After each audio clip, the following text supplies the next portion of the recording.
What's up guys, Drunk Turtle here, back with another video. So 2.0 is right around the corner, and you're thinking to yourself, hey, I can't pull on all these banners, I don't have enough Stellar Jades. Well, you do if you swipe the credit card, but I'm here to help you, alright, because we don't need to spend money unnecessarily.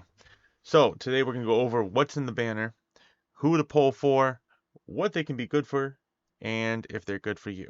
Black Swan is our newest 5-star character. She's a wind unit that follows the path into Hildy. She can apply a DOT called Arcana that can be stacked. After hearing this, I thought to myself, finally, I don't have to use sample anymore. If you were lucky enough to get Kafka on her original banner or the rerun, I would highly suggest pulling for this character. With Kafka's ability to detonate any DOT using her ultimate basic attack or follow-up attack, it makes her the perfect pairing for Black Swan. Though if you were hoping that she'd be able to fill in for your sub DPS role, you might be a little disappointed. DOT units have never had a great history of being optimal when it comes to sub DPS. Even though she might be a wind unit, she might not be the best choice when you're looking for a sub DPS. But if you're looking for some firepower, you'll be happy to hear that Imbibe de Lune is having his rerun banner in Phase 1. So, Imbibe de Lune is an imaginary unit following the path of destruction. This man can hit harder, but he costs a lot to do so. Now, when I say hit harder, I'm referring to his skill and basic attack. His skill will allow him to enhance his basic attack up to 3 levels. Each level, though, costs a skill point. But the higher the level goes, the more hits he does, the more damage it does, as well as the last 2 levels will change it from a single target to adjacent. Imbibe de Lune's ultimate will deal 3 attacks, dealing imaginary damage up to a certain percentage of his attack to a single enemy. This also deals damage to adjacent enemies for a lower percentage. This also gives him 2 stacks of what we're going to call SS because nobody can pronounce this. SS can be used to replace skill points when he wants to enhance his basic attack. His talent's going to give him a 5% damage increase up to 6 stacks for each hit unleashed during an attack, but this will only last until the end of his turn. And lastly, his technique's going to put him into a state where he can move faster. Anytime he hits an enemy in this state, it will automatically engage with battle, as well as if you engage with battle while in this state, he is going to gain 1 stack of SS. Now for some teams. So Imbibe de Lune really likes people who are SP positive because of how much he can consume. He wants to keep his damage output at the highest point, but to do so, he has to consume 3 skill points every single time it's his turn. Some recommendations for teammates would be Ting Yun for the buffing, Pela for the debuffing, Luocha for auto healing, as well as Yukon because she not only increases imaginary damage while she's on the field, she can also increase his attack power. Note, Yukon though needs a little bit of speed tuning, and she also would be preferred to be at E6 to be optimal. If you're not sure about speed tuning, there's a lot of guides on YouTube about it. That gets into a little heavier portion of Honkai Starrail, so be prepared to math. Starting with the 4 stars, we got Ting Yun. So Ting Yun's a Lightning Harmony character. She's been around since 1.0, and she was solid then, still really solid now. Her skill buffs a character's attack power for 3 turns, while her ultimate will actually give energy back to another character. This allows your team to be able to use their ultimates more frequently. If you're a new player who's still building up their roster, or a veteran player trying to get more Eidolons, I would still recommend pulling for her if you're not going to go for any of the 5 stars.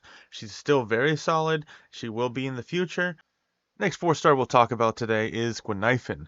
She's a fire nihility unit that leaves your opponents burned and debuffed.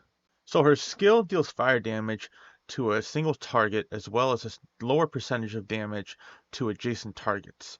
This has a 100% chance to burn those targets. When they are burned though, they will take DOT damage equal to a certain percentage of Gwynnaifen's attack. So her ultimate deals fire damage to all enemies. If those enemies are currently afflicted with burn, then it immediately produces damage equal to a lower percentage of burn damage. Just a little side note here, her ultimate doesn't actually inflict burn. Her skill will inflict the burn status, but the ultimate has an additional effect if the burn status is already on them when you hit them. So while using her, you just want to prioritize her skill, make sure they have their burn on them, and then use the ultimate to deal the additional damage. So her talent is where the debuffing comes into play. While she's on the field, there's a 100% base chance to apply Fire Kiss to an enemy after their burn status causes damage.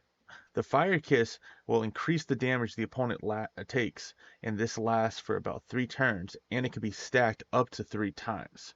So the more Fire Kiss you have on the enemy, the more damage you receive, and while you're attacking with Knifing, you can re-up that stack if you think it's going to run out. Overall, I think Knifing is great for DOT teams. If you're looking for someone that can deal some damage but mainly used for debuffing, then she's also a good pick as well. But like I said before, DOT units aren't great for sub DPS roles, though her debuff does add a little bit more versatility to her kit. So the last 4-star that we have on this banner is Misha. Misha is an ice unit following the path of destruction. They're the newest 4-star to join the roster, and not much information has been released just like Black Swan about them. But from what we got from the live stream, Misha is going to be a DPS character with crowd control capabilities. His ultimate's going to have a chance to freeze enemies, and the more skill points his allies consume, the more hits his ultimate will do. Unfortunately, that's all the information we got from the live stream. Without going into leak territory, I can't really tell you much more. I will say this though. If you weren't playing the game or didn't get a chance to pull on Jing Liu when her banner was around, this is a good opportunity for you to get another ice destruction unit to your team. So overall thoughts. I think this banner is a good start to 2.0. There's a lot of variety here for characters. A lot of strong characters as well. Ting Yun, Imbiber Lune, Gwenithan, and Black Swan for DOT. Misha, like I said, we don't have the full kit released unless you go into league territory. But Ice Destruction alone, you know they're going to be dealing with some DPS. That crowd control sounds like it's going to be an interesting mechanic. Um, a lot of tough decisions here. I hope your 50-50 goes well. If you want to see how mine goes, I'll have my link to my Twitch down below. Check me out on the day of release. I'll be doing polls. I'll be going through the 2.0 story content. Don't forget to like, subscribe, follow, hit that bell for notifications for when my videos drop.